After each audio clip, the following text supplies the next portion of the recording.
Hello friends, मैं दीन प्रताप आज आप लोग के लिए क्लास 10th का साइंस का मॉडल पेपर लेकर आ चुका हूं, जिसको सॉल्व करने के लिए 3 घंटे 15 मिनट का होल टाइम है। जिसका पूर्णांक 70 नंबर का है। इंस्ट्रक्शंस आप खुद पढ़ लीजिएगा। हम सीधे खंड आ की तरफ सॉल्व करने के लिए बढ़ते हैं ऑब्जेक्टिव क्वेश्चंस को। इसमें पहला क्वेश्चन दिया है, दो पृष्ठों से घिरे हुए कोई पारदर्शी माध्यम जिनका एक या दोनों पृष्ठ कहलाता है। तो इसमें पहला ऑप्शन है गोलीय दर्पण। दर्पण वो होता है जिसके हम आर पार नहीं देख सकते, इसलिए ये तो कतई नहीं होगा। और जो त्रिज्या का तो यहाँ पर कोई भी मतलब नहीं होता है। और गोलीय लेंस, समतल दर्पण। समतल दर्पण भी वही आ गया, क्योंकि दर्पण वह होता है जिसके हम पार नहीं देख सकते। इसमें साफ साफ कहा है कि पारदर्शी माध्यम, इसलिए गोलीय लेंस होगा, क्योंकि लेंस में हम आर पार देख सकते हैं, इसलिए इसका ऑप्शन सी हो जाएगा, गोलीय लेंस। नेक्स्ट क्वेश्चन है, दंत विशेषज्ञ मरीज के दांत का बड़ा प्रतिबिंब देखने के लिए किस दर्पण का उपयोग करते हैं। तो इसका ऑप्शन ए करेक्ट हो जाएगा, अवतल दर्पण। क्योंकि अवतल दर्पण है जो वो छोटे से प्रतिबिंब को बड़ा बनाते हैं, और मरीज का दांत एक छोटा होता है, तो उसका बड़ा प्रतिबिंब प्राप्त करने के लिए डॉक्टर जो है अवतल दर्पण का प्रयोग करता है। नेक्स्ट क्वेश्चन यहाँ पर, किसी उत्तल लेंस के सामने 2f और अनंत के बीच कोई बिंब रखा गया, इसका प्रतिबिंब बनेगा। इसको आइए देखें। ये एक कोई अच्छे, इसके ऊपर कोई एक उत्तल लेंस रखा हुआ है, जो कि उसका फोकस यहाँ पर है और 2f यहाँ पर है, और इसका भी इधर 2f है। और ये यहाँ पर कोई वस्तु अनंत और 2f के बीच में रखी गई, जिसकी एक किरण जाएगी समांतर और f के सापेक्ष मुड़ जाएगी, और दूसरी जो होगी वो इसके केंद्र से होकर जाएगी, तो जिसका प्रतिबिंब यहाँ पर हमें प्राप्त होगा, जो कि छोटा और उल्टा प्राप्त होगा, जो और वास्तविक भी प्राप्त होगा। इसलिए ऑप्शन इसका ए करेक्ट हो जाएगा, वास्तविक, उल्टा और छोटा। नेक्स्ट क्वेश्चन की तरफ बढ़ेंगे। मानव नेत्र अभिनेत्र लेंस को फोकस दूरी को समायोजित करके विभिन्न दूरियों पर रखी वस्तुओं को फोकसित कर सकता है। ऐसा हो पाने का कारण है, जो मानव नेत्र की समंजन क्षमता है, उसके कारण वह मानव दूर की वस्तुओं को आसानी से फोकस कर सकता है और पास की वस्तुओं को भी आसानी से फोकस कर सकता है। इसलिए ऑप्शन बी करेक्ट हो जाएगा, समंजन। ये समंजन क्षमता के कारण होता है, इसलिए ऑप्शन बी समंजन सही हो जाएगा। पांचवा क्वेश्चन है, इसमें आपको मिलान करना है। तो देखिए, विद्युत विभवांतर का जो एसआई मात्रक है, ये विद्युत विभवांतर का वोल्ट हो जाएगा, और विद्युत धारा, ये विद्युत धारा का एम्पियर होता है, और विद्युत शक्ति यानी वाट होगा, और प्रतिरोध का ओम होगा। तो इसमें आप देखेंगे पहले का चौथा, और दूसरे का पहला, और तीसरे का दूसरा, और चौथे का तीसरा। तो यहाँ पर डी ऑप्शन करेक्ट हो जाएगा। नेक्स्ट क्वेश्चन की तरफ बढ़ेंगे। दो चालक तार किसी पदार्थ लंबाई तथा व्यास समान है, जिनका किसी विद्युत परिपथ में पहले श्रेणी क्रम में और फिर पार्श्व क्रम में संयोजित करते हैं, और श्रेणी क्रम तथा पार्श्व क्रम में संयोजित उत्पन्न ऊष्माओं का अनुपात पूछा है। इसको आप सॉल्व करेंगे तो आपको आंसर 1/4 मिलेगा, तो इसका सी ऑप्शन करेक्ट हो जाएगा। नेक्स्ट क्वेश्चन की तरफ बढ़ेंगे। किसी विद्युत धारावाही सीधी लंबी प्रज्ञानलिका के भीतर चुंबकीय क्षेत्र होता है। मतलब चुंबकीय क्षेत्र क्या होगा, शून्य होता है। शून्य तो नहीं होता है, तो ये ऑप्शन गलत हो जाएगा।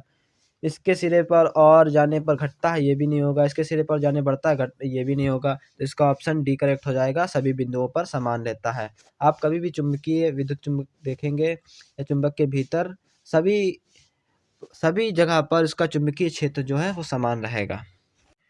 नेक्स्ट क्वेश्चन की तरफ बढ़ेंगे। इसमें पूछा है बेंजीन का संरचनात्मक सूत्र। तो आइए इसे जूम करके देखेंगे। इसमें ए ऑप्शन तो नहीं होगा, क्योंकि बेंजीन का संरचनात्मक सूत्र C6 और H6 होता है। तो यहाँ पर ये बी वाला भी नहीं होगा, ए वाला भी नहीं होगा, क्योंकि इसमें 2 H एक ही साथ जुड़े हैं तथा डबल बॉन्ड यहाँ पर कहीं और लगा है। इसका सी ऑप्शन करेक्ट हो जाएगा, क्योंकि बेंजीन का संरचनात्मक सूत्र यही होता है। इसको आपको याद रखना है, तो सी ऑप्शन करेक्ट हो जाएगा। नेक्स्ट क्वेश्चन की तरफ बढ़ेंगे। निम्नलिखित में से समजातीय श्रेणी है। तो समजातीय श्रेणी मतलब एक ही श्रेणी से आते हैं। तो इसमें पहला देखिए, ये मेथेन और एथेन है, जो कि एक समजातीय श्रेणी एल्केन से आया है। तो ये ऑप्शन करेक्ट हो जाएगा। ये दूसरा वाला ऑप्शन गलत हो जाएगा, क्योंकि C3 है, इसमें OH है, इसमें C3O डबल O है, ये गलत हो जाएगा। ये इसमें सी मेथेन है, इसके साथ एथेनॉल जुड़ा है, तो ये भी समजातीय श्रेणी का नहीं। और यहाँ पे चौथा ऑप्शन सही हो जाएगा, C3 OH और C2H5OH। तो यहाँ पर पहला और चौथा ऑप्शन सही हो जाएगा, यानी बी ऑप्शन करेक्ट हो जाएगा, पहला एवं चौथा। नेक्स्ट क्वेश्चन की तरफ बढ़ेंगे। भूमि की भूप्रपट्टी में प्राकृतिक रूप से पाए जाने वाले तत्वों या यौगिकों को कहते हैं। जो भूमि की भूप्रपट्टी पर प्राकृतिक रूप से पाए जाते हैं उनको हम खनिज कहते हैं, खनिज कहते हैं। और अयस्क क्या होते हैं? अयस्क वो होते हैं जिनको हम खनिज में कुछ विशेष धातु या यौगिक पाए जाते हैं उनसे हम निकालते हैं, उसे हम अयस्क कहते हैं। और गैंग क्या होता है? जो उसमें खनिज में अशुद्धियाँ पाई जाती हैं। धातु तो अलग ही बात हो गई, तो इसलिए इसका ऑप्शन सी सही हो जाएगा, खनिज। नेक्स्ट क्वेश्चन की तरफ बढ़ेंगे। दांतों का क्षय कब प्रारंभ होता है? दांतों का क्षय जब हमारे दांतों में अम्ल की मात्रा अधिक होने लगती है, यानी अम्ल का पीएच मान जो है वैल्यू वो स्केल में नीचे जाने लगता है। तो यहाँ पर ऑप्शन बी सही हो जाएगा, मुंह का पीएच 5.5 से कम होने पर। इसका ऑप्शन बी सही हो जाएगा। नेक्स्ट क्वेश्चन है, जिंक सल्फ्यूरिक अम्ल के साथ अभिक्रिया कर जिंक सल्फेट तथा हाइड्रोजन गैस बनती है। यह एक विस्थापन अभिक्रिया है। तो यह जिंक Zn से आप H2SO4 की अभिक्रिया कराएंगे तो आपको क्या प्राप्त होगा? ZnSO4 और H2 गैस भी निकलेगी, रिलीज होगी। तो यहाँ पर पहला ऑप्शन कथन भी सही हो गया। और दूसरा है, जिंक ऑक्साइड के साथ अभिक्रिया कर जिंक ऑक्साइड बनता है, यानी Zn जब ऑक्सीजन से अभिक्रिया करता है तो ये ZnO बनाता है। तो ये भी ऑप्शन सही है, तो इसका ऑप्शन ए करेक्ट हो जाएगा। दोनों अभिकथन तथा तर्क सही हैं और अभिकथन का यह स्पष्टीकरण है, तो इसका ऑप्शन ए सही हो जाएगा। नेक्स्ट क्वेश्चन की तरफ बढ़ेंगे। ये देखिएगा, यहाँ पर ये जो है ये मिसप्रिंट हो गया है, यहाँ पर ये नहीं होना चाहिए था, इसमें ये फिल इन द ब्लैंक्स है, इसकी जगह पे आपको भरना था। तो इसका ऑप्शन बी करेक्ट हो जाएगा। ये मिसप्रिंट है, ये सवाल यहाँ पर गलत आया है, आपको बोर्ड में ऐसा नहीं मिलेगा। अगला हम उपखंड ग की तरफ बढ़ेंगे। इसमें 14वां क्वेश्चन है, अंतःश्वासन के दौरान वायु प्रवाह का सही मार्ग कौन सा है? तो अंतःश्वासन में क्या होता है? सबसे पहले हम अपनी नाक से वायु को अंदर सोखते हैं, फिर वह वायु ग्रसनी में जाती है, फिर कंठ में जाती है, फिर श्वास नली में जाती है तथा कोशिकाओं से पहुंचकर हमारी प्रत्येक कोशिकाओं में चली जाती है। इसलिए उसका ऑप्शन डी करेक्ट हो जाएगा। आगे बढ़ते हैं। निम्नलिखित कथन तथा कारणों को पढ़कर दिए गए विकल्पों में से सही विकल्प का चयन कीजिए। कथन है, पिता के प्राप्त क्रोमोसोम से बच्चे के लिंग का निर्धारण होता है। और कारण ये दिया है कि मानव पुरुष में एक्स तथा वाई गुणसूत्र होते हैं। तो बिल्कुल यह कथन सही भी दिया गया तथा स्पष्टीकरण है, क्योंकि पिता के जो गुणसूत्र होते हैं वो 22 जोड़े में होते हैं तथा 23वां जोड़ा एक्स तथा वाई होता है। तो यहाँ पर आपका कथन ए ऑप्शन सही हो जाएगा, क्योंकि कथन और कारण दोनों ही सत्य दिए हैं और कारण का सही व्याख्या भी कर रहा है ये। आगे बढ़ेंगे। इसमें एक चित्र दिया है, निम्न में से प्रवाह सही दिशा कौन सी है? इसको देखेंगे। इसमें आपका बी और डी ऑप्शन तो कतई गलत हो जाएगा, क्योंकि ये दोनों एक दूसरे के अपोजिट हैं। तो यहाँ पर बी और डी ऑप्शन गलत हो जाएगा। और सी वाला ऑप्शन में देखिए, आप दोनों सही तो दिए हैं, लेकिन इसका ये जो डायरेक्शन है ये अपोजिट है, तो इसलिए आपका ऑप्शन ए करेक्ट हो जाएगा। ऑप्शन ए पर टिक कर दीजिएगा। नेक्स्ट क्वेश्चन की तरफ बढ़ेंगे। थायरॉक्सी के बारे में कौन सा कथन सही नहीं है? थायरॉक्सी के बारे में कौन सा कथन सही नहीं है? तो थायरॉक्सी के संश्लेषण के लिए लौह आवश्यक है, या शरीर के कार्बन और प्रोटीन वसा के अपचयन का नियमन करता है। सी ऑप्शन है, थायरॉक्सी के संश्लेषण के लिए थायराइड ग्रंथि को आयोडीन की आवश्यकता होती है। और डी ऑप्शन है, थायरॉक्सी को थायराइड हार्मोन भी कहते हैं। तो ये देखिए, आप तीनों ऑप्शन सही हैं, लेकिन थायरॉक्सी के संश्लेषण यानी थायरॉक्सी के निर्माण के में लौह की आवश्यकता नहीं होती है, लौह की आवश्यकता नहीं होती इसलिए ऑप्शन इसका ए गलत हो जाएगा, क्योंकि इसमें पूछा था इसमें से कौन कथन सही नहीं है। तो इस पर आप ध्यान रखिएगा, इसका ऑप्शन ए करेक्ट हो जाएगा। नेक्स्ट क्वेश्चन दिया, इसमें एक चित्र दिया है तथा इसका सही क्रम बताना है। तो इसमें ए जो है इसको हम क्या कहते हैं? प्रांकुर, और दूसरा ये बी को हम क्या कहते हैं, बीज पात्र, और सी को हम क्या कहते हैं, मूलांकुर। इसमें देखिए पहला ए जो होना चाहिए प्रांकुर होना चाहिए, दूसरा बीज पात्र और तीसरा मूलांकुर। तो इसमें पहले वाले में ये डायरेक्शन गलत दिया है, दूसरे वाले में भी गलत दिया है। तीसरा ऑप्शन करेक्ट हो जाएगा, प्रांकुर है पहले, फिर बीज पात्र है, फिर मूलांकुर है। तो इसका ऑप्शन सी करेक्ट हो जाएगा, सी ऑप्शन करेक्ट हो जाएगा। अब नेक्स्ट क्वेश्चन की तरफ बढ़ेंगे। है जनन की अलैंगिक विधि से उत्पन्न सतत में परस्पर अधिक समानता होती है, क्यों? क्योंकि अलैंगिक जनन जो होता है वो एक ही जनक के द्वारा होता है। बिल्कुल भाई, अलैंगिक जनन में एक ही जनक भाग लेता है, और अलैंगिक जनन में युग्म शामिल नहीं होते। युग्म शामिल का मतलब नहीं क्या हुआ कि इसमें दो जोड़े नहीं होते, यानी अलैंगिक जनन। तो इसका पहला और दूसरा ऑप्शन करेक्ट हो जाएगा, तो यानी ए ऑप्शन टिक कर देंगे। नेक्स्ट क्वेश्चन है हमारा यहाँ पर, एक आहार श्रृंखला में तीसरे पोषी स्तर पर हमेशा कौन होता है? तो देखिए पहले पोषी स्तर और दूसरा 3 स्तर होते हैं। पहले पे जो आ जाता है उत्पादक आ जाता है, जिसमें जो उत्पाद करता है, जैसे घास फूस ये जो उत्पादक आते हैं। और शाकाहारी जैसे हिरन वगैरह होते हैं, ये घास को खाते हैं, तो ये द्वितीय पोषी स्तर पर आ जाते हैं। और मांसाहारी जो होते हैं, जो इन्हें खाते हैं शाकाहारियों को, तो इसलिए तीसरे स्तर पर कौन से आ गए, मांसाहारी। तो यानी मांसाहारी ए ऑप्शन करेक्ट हो जाएगा। तो फ्रेंड्स यहाँ पर हमारे 20 ऑब्जेक्टिव क्वेश्चंस सॉल्व हो चुके हैं। अगर वीडियो अच्छा लग रहा हो तो लाइक कीजिए। अगर आप पांचों वीडियो के अपडेट देखना चाहते हैं तो हमारे चैनल को सब्सक्राइब कर लीजिए। आगे बढ़ेंगे। पहला क्वेश्चन है, दृष्टि दोष किसे कहते हैं या कितने प्रकार का होता है? देखिए दृष्टि दोष जब तब होता है या तो जब हमारी आंखों का नेत्र बिंदु दूर हो जाता है। तो दृष्टि दोष में हमारे दूर की वस्तुएं तथा पास की वस्तुएं नहीं दिखाई पड़ती हैं। या कितने प्रकार का होता है, या 3 प्रकार का होता है। मुख्यतः तो यह 2 प्रकार का होता है, दूर दृष्टि दोष और निकट दृष्टि दोष। इसमें एक जरा दृष्टि दोष भी आ जाता है। तो इस तरीके से आपको तो ये 4 अंक का क्वेश्चन हो जाता है। अगला है, हमें आकाश में इंद्रधनुष केवल वर्षा होने के पश्चात क्यों दिखाई देता है? तब देखिए मौसम साफ होता है तथा मौसम जो है प्रिज्म के भांति व्यवहार करता है। तो फिर इसके कारण वहाँ पर जो सूर्य के प्रकाश की किरणें हैं वहाँ पर 7 रंगों में विभाजित हो जाती हैं, जिससे हमें इंद्रधनुष प्राप्त होता है। तो यहाँ पर दूसरा क्वेश्चन भी सॉल्व हो गया है। इस तरह से आप सब बनाकर लिख देना है वहाँ पर। अगला है, उत्तल लेंस को अभिसारी लेंस क्यों कहते हैं? तो उत्तल लेंस जो है वो चीज़ों को अपसारित कर देता है, इसलिए इसको उत्तल लेंस कहते हैं। नेक्स्ट है, अवतल दर्पण तथा उत्तल दर्पण का उपयोग लिखिए। तो अवतल दर्पण का उपयोग कहाँ कहाँ होता है? जैसे अभी देखा हमने ऊपर क्वेश्चन में दांत वगैरह, डॉक्टर डेंटिस्ट इसका यूज़ करते हैं। इसी तरह से उत्तल दर्पण के भी प्रयोग हैं, दोनों को आपको लिख देना है।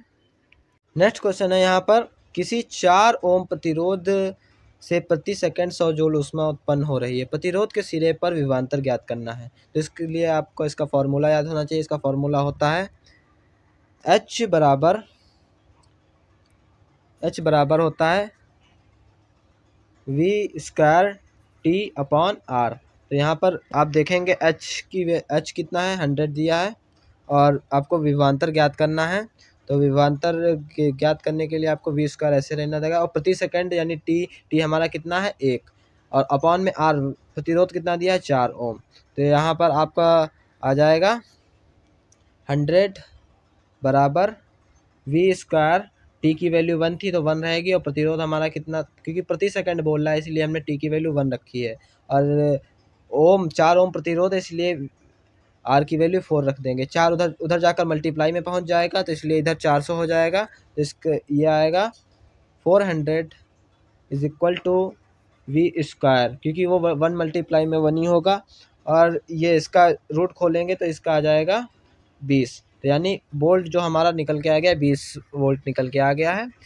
तो यहाँ पर 20 वोल्ट इसका आंसर हो जाएगा। नेक्स्ट क्वेश्चन देखेंगे। यहाँ पर दिया है 20 ओम प्रतिरोध को कोई विद्युत स्त्री 5 एम्पियर विद्युत धारा लेती है, 30 सेकंड में उत्पन्न ऊष्मा का परिकलन कीजिए। तो इसका फॉर्मूला भी आपको याद होना चाहिए। इसका फॉर्मूला होता है H = I² होता है इसका फॉर्मूला। तो इसे हम सॉल्व करेंगे। H हमें ज्ञात ही करना है, और यहाँ पर क्या था I की वैल्यू कितनी है 5, तो I² यानी 5² हो जाएगा, और R की वैल्यू कितनी है 20, तो 20 हो जाएगी मल्टीप्लाई में, और यहाँ पर कितने सेकंड चल रहा है 30 सेकंड चल रहा है, तो 30 हो जाएगा। इसको सॉल्व करेंगे तो आपका जाएगा 1.5 × 10⁴ आप सॉल्व करके देख सकते हैं वीडियो पॉज करके। इसका आंसर आएगा 1 पॉइंट मल्टीप्लाई बाई 10⁴। तो ये इसका आंसर हो जाएगा। इस तरीके के आपको सवाल सॉल्व करने हैं। नेक्स्ट क्वेश्चन दिया है यहाँ पर, दो चुंबकीय क्षेत्रीय रेखाएं एक दूसरे को प्रतिच्छेदित क्यों नहीं करनी है। तो आपको यहाँ आंसर लिखना है, ये आप याद करके जाइएगा। और दूसरा है चुंबकीय क्षेत्र रेखाओं के गुणों को लिखिए, इनके गुणों को लिखना है। किसी चुंबकीय क्षेत्र में स्थित विद्युत धारा चालक पर आरोपित बल कब अधिकतम होता है। तो ये तीन आपको क्वेश्चन करने हैं। यदि आपको ये तीन नहीं आते हैं तो आप इन दोनों को अथवा वाले में कर सकते हैं। ये 6 नंबर का क्वेश्चन होता है चौथा। तो यहाँ पर एक मैं बात बता दूँ, ज़्यादातर बोर्ड परीक्षा में इसकी जगह पर आपको विद्युत मोटर या विद्युत जनरेटर का क्वेश्चन आपको 6 नंबर में ज़रूर मिलेगा, उसको आप ज़रूर तैयार करके जाइएगा। अब हम आगे बढ़ेंगे, खंड खा को सॉल्व करेंगे। इसमें पहला देखेंगे क्वेश्चन 5 का। इसमें दिया है तनु सल्फ्यूरिक अम्ल दानेदार जिंक के साथ अभिक्रिया करता है। तो इसकी अभिक्रिया हम पहले भी देख सकते हैं, एक बार फिर से देखें। ये जिंक के दाने यानी Zn प्लस कौन है, तनु सल्फ्यूरिक यानी H2SO4 किसके साथ अभिक्रिया करता है, अभिक्रिया करके क्या बनाएगा, ZnSO4। यहाँ पर राइटिंग थोड़ी सही नहीं हो रही है, और यहाँ पर बना है H2 गैस रिलीज करेगा। तो इस तरीके से आपको यह समीकरण लिखनी है। आपको ये चारों समीकरण इसी तरह लिखनी है, ये याद करके जाइएगा। नेक्स्ट क्वेश्चन की तरफ बढ़ेंगे। इसमें छठा क्वेश्चन है, निम्नलिखित का कारण बताइए। कि पहला क्वेश्चन है, प्लेटिनियम और सोना एवं चांदी का आभूषण का उपयोग बनाने में क्यों किया जाता है। देखिए, सोना और चांदी ये जो सक्रियता श्रेणी में सबसे नीचे आते हैं, और ये बहुमूल्य भी हैं क्योंकि ये बहुत ही महंगे मिलते हैं, जिसके कारण इनका आभूषण में प्रयोग करता है। और एक मुख्य कारण है साइंस का कारण है कि ये ऑक्सीजन से इसीलिए जल्दी अभिक्रिया नहीं करते हैं क्योंकि ये सक्रियता श्रेणी में नीचे होते हैं, इसलिए ये जो है इनके आभूषण बनाए जाते हैं और इनका प्रयोग करते हैं। इस तरीके से आपको कारण बनाकर वहाँ पर लिख देना है। अगला है, निष्क्रिय प्रक्रम में कार्बोनेट और सल्फाइड अयस्क को ऑक्साइड के में परिवर्तन क्यों करते हैं। तो इसका कारण यह है क्योंकि इसमें ऑक्साइड इसके रूप में परिवर्तित करने पर इसमें जो अशुद्धियाँ हैं वो कम हो जाती हैं, जिससे आप आसानी से इसमें धातु का निष्कासन कर सकते हैं। तो इस तरीके से ये क्वेश्चन लिख देना है। नेक्स्ट क्वेश्चन है, सहसंयोजी आबंध किसे कहते हैं। और सहसंयोजी आबंध के दो कारण लिखिए। देखिए, सहसंयोजी आबंध जब दो परमाणु आपस में इलेक्ट्रॉनों का साझा करके एक अणु बनाते हैं, तब वहाँ पर सहसंयोजी आबंध बनता है। जैसे हाइड्रोजन और क्लोरीन को देखेंगे, हाइड्रोजन का एक परमाणु होता है, इसमें 1 इलेक्ट्रॉन होता है, क्लोरीन में बाह्य कक्षा में 7 इलेक्ट्रॉन होते हैं, जो परस्पर 1 इलेक्ट्रॉन का साझा करके सहसंयोजी आबंध बनाते हैं। इनके 2 लक्षण इसी तरीके से आपको लिख देना है। नेक्स्ट क्वेश्चन की तरफ बढ़ते हैं। इसमें दिया है, निम्न यौगिक के IUPAC नाम लिखिए। तो इसमें आपका ये पहला क्वेश्चन और दूसरे क्वेश्चन के IUPAC नाम लिखना है। इन दोनों के IUPAC नाम लिखिएगा। तो नेक्स्ट क्वेश्चन है, इसमें कठोर जल को साबुन से अपचरित करने पर झाग का निर्माण को समझाइए। जो एक 6 नंबर का क्वेश्चन आता है, इसमें अथवा करके भी आता है कि अगर आपको ये नहीं आता तो आप ये कर सकते हैं। इसमें पहला क्वेश्चन है, विकृत गंधिता पर टिप्पणी लिखनी है। तो विकृत गंधिता वह है जैसे तेलीय और वसीय पदार्थ जब सड़ जाते हैं तो उसमें एक तरह की गंध उत्पन्न होती है, जिसे हम विकृत गंधिता कहते हैं। दूसरा है, रेडॉक्स अभिक्रिया क्या है। रेडॉक्स अभिक्रिया वह ऑक्सीकरण तथा अपचयन अभिक्रिया को रेडॉक्स अभिक्रिया कहते हैं। और तीसरा एस्टरीकरण क्या है। तो एस्टरीकरण, एस्टर के निर्माण को एस्टरीकरण कहते हैं। ये सब आपको समीकरण के साथ लिख देना है। नेक्स्ट क्वेश्चन गा की तरफ बढ़ेंगे। इसमें पहला क्वेश्चन है 8वां, कि जैव निम्नीकरण और गैर जैव निम्नीकरण के पदार्थों के बीच अंतर बताइए। इनमें कौन सा, कोई एक उदाहरण दीजिए। तो देखिए, जैव निम्नीकरण को पहले आपको समझना होगा। जैव निम्नीकरण क्या होता है। जैव निम्नीकरण वो पदार्थ होते हैं जिनका जो निम्नीकरण यानी जिनको जीवों के द्वारा ख़त्म किया जा सकता है। जैसे कि आप कोई फल लेंगे, फल का छिलका आप फेंक देते हैं, वो सड़ के कुछ कीड़े से खा जाते हैं, तो वो जीवों के द्वारा उसका निम्नीकरण हो गया है, यानी वो नष्ट किए गए हैं, तो ये जैव निम्नीकरण में आ गया। और गैर जैव निम्नीकरण वो होते हैं जिनका आप नष्ट नहीं कर सकते। जैसे पॉलीथीन है, पॉलीथीन कीड़ों के द्वारा नष्ट नहीं की जाती, इसलिए इस पर आजकल देखेंगे कई बहुत सारे बैन लगाए गए हैं। इस तरीके से आपको यहाँ पर सॉल्व करके लिख देना है। नेक्स्ट क्वेश्चन है, यहाँ पर निम्नलिखित चित्र के अंका स्तवीय ग्रंथियों को नामांकित कीजिए। यहाँ पर आपको एक चित्र दिया है जिसमें आपको इन चारों चीज़ों के नाम लिखने हैं जो ABC करके दिए हैं। इस क्वेश्चन के आपको 4 नंबर गिवन है, तो आपको चारों चीज़ों के नाम लिखने हैं, जैसे A का, B का, C का और D का। आप आगे क्वेश्चन पढ़ते हैं। निम्नलिखित गद्यांश को पढ़कर प्रश्नों के उत्तर दीजिए। तो ये आपको एक गद्यांश दिया है, इसको आप पढ़िएगा, लेकिन मैं शॉर्ट फॉर्म में समझा देता हूँ। इसमें पहला क्वेश्चन पूछा है, लिंग निर्धारण वंशानुगति कैसे होती है, मानव में बच्चे का लिंग निर्धारण कैसे होता है।